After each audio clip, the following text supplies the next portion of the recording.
അല്ല, തെരഞ്ഞെടുപ്പ് നേരത്തെ തന്നെ നമ്മൾ സജ്ജമാണ്. നല്ല രീതിയിലുള്ള മുന്നൊരുക്കങ്ങൾ നടത്തി കഴിഞ്ഞിട്ടുണ്ട്. പൊതുവെ ഇടതുപക്ഷ ജനാധിപത്യ മുന്നണിക്ക് അനുകൂലമായൊരു അന്തരീക്ഷം നിലനിൽക്കുന്നുണ്ട്. ഇവിടെയാണെങ്കിൽ കൊച്ചി കോർപ്പറേഷൻ ഏറ്റവും മികച്ച ഭരണം ഏറെക്കാലത്തിന് ശേഷം എല്ലാ വിഭാഗം ജനങ്ങളുടെയും അംഗീകാരം നേടിയ മേയറും ഭരണസമിതിയുമാണ് ഉണ്ടായിരുന്നത്. അതിൻ്റേതായിട്ടുള്ള ഒരു തുടർച്ച ഉണ്ടാകണമെന്ന് സ്വാഭാവികമായിട്ടും ജനങ്ങൾ ആഗ്രഹിക്കുന്നുണ്ട്. നല്ല രീതിയിൽ തന്നെ ജില്ലാ പഞ്ചായത്ത് ഉൾപ്പെടെ എല്ലായിടത്തും മുന്നേറാൻ കഴിയുമെന്നാണ് കണക്കാക്കുന്നത്. അതിവേഗത്തിൽ LDF എല്ലാം കൂടി സ്ഥാനാർത്ഥിത്വവും മറ്റു കാര്യങ്ങളും പ്രഖ്യാപിക്കുമ്പോൾ സ്ഥിതിയിലേക്ക് എത്തും. എല്ലാവരും മുന്നണി തരത്തിലുള്ള ചർച്ചകളെല്ലാം ഏകദേശം പൂർത്തീകരിച്ച് കഴിഞ്ഞിട്ടുണ്ട്. നല്ല മാറ്റം ഉണ്ടാകുമെന്നാണ് പ്രതീക്ഷിക്കുന്നത്. കഴിഞ്ഞ വർഷം UDF-ന് ഭരണം നഷ്ടപ്പെട്ടത് ഇത്തവണ ഈ കോർപ്പറേഷൻ അഴിമതി തുറന്നു കാട്ടും ഡബിൾ എഞ്ചിൻ അഴിമതി എന്നാണ് കോൺഗ്രസിന്റെ ആരോപണം. അതിപ്പോൾ ആരും വിശ്വസിക്കുന്ന കാര്യമില്ല. കാരണം കോർപ്പറേഷൻ ഭരണത്തെക്കുറിച്ച് വളരെ മികച്ച അഭിപ്രായമാണ് എതിരാളികൾക്കകത്ത് പോലും ഉള്ളത്. നടക്കില്ല എന്ന് കരുതിയിരുന്ന പലതും നമുക്ക് യാഥാർത്ഥ്യമാക്കാൻ കഴിഞ്ഞു. ഇപ്പോൾ സർക്കാരിനോട് ചേർന്ന് ഇന്ന് തന്നെ മാലിന്യ നിർമ്മാർജ്ജനം ബ്രഹ്മപുരം ഏറ്റവും മോശപ്പെട്ട അവസ്ഥയിലായിരുന്നു. അപ്പോൾ ബ്രഹ്മപുരം കത്തിയപ്പോൾ നമ്മൾ പറഞ്ഞതൊരു പാഠമാണ്, ഒരു അവസരം കൂടിയാണ്. ആ അവസരം നന്നായി വിനിയോഗിച്ചു. മാലിന്യ സംസ്കരണത്തിലും ശുചിത്വത്തിലും രാജ്യത്ത് തന്നെ ഏറ്റവും മികച്ച റാങ്കുള്ള ഒരു നഗരമായി കൊച്ചി മാറ്റാൻ കഴിഞ്ഞു.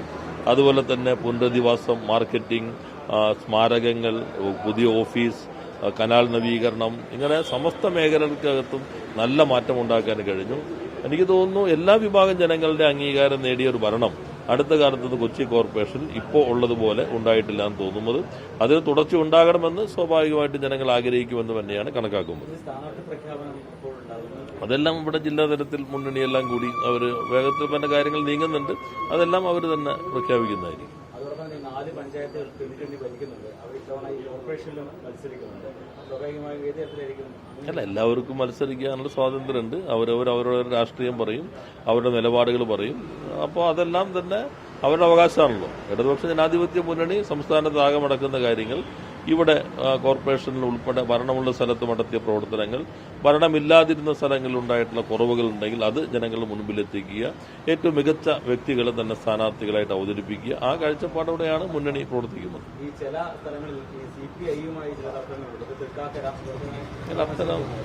അങ്ങനെ തർക്കങ്ങളൊന്നുമില്ല. എല്ലാം തന്നെ ചർച്ച ചെയ്ത് മുന്നണി നല്ല ഐക്യത്തോടു കൂടിയാണ് പോകുന്നത്. നല്ല യോജിപ്പുണ്ട്. എല്ലാ കാര്യങ്ങളും ചർച്ച ചെയ്ത് നല്ല ഐക്യത്തോടെ തന്നെ. അല്ല, അതെല്ലാം ഒരു നല്ല സ്ഥാനാർത്ഥി ലിസ്റ്റ് ആയിരിക്കും ഉണ്ടാവുക. അപ്പോൾ അതിൽ നിന്ന് ജയിച്ചു വരുന്ന ഏറ്റവും മികച്ച ആളെ തന്നെ ആക്കാൻ കഴിയും. അതിനകത്ത് അല്ല, അതെല്ലാം ആ ഘട്ടത്തിലുള്ള കാര്യങ്ങളല്ലേ. ഭരണം നല്ല രീതിയിൽ തുടരണമെന്നാണ് ജനങ്ങൾ ആഗ്രഹിക്കുക. കാരണം നിങ്ങൾക്ക് തന്നെ അറിയാലോ, മാധ്യമങ്ങൾ എന്ന നിലയിൽ Kochi mayor, Kochi corporation one of the best ആണ്.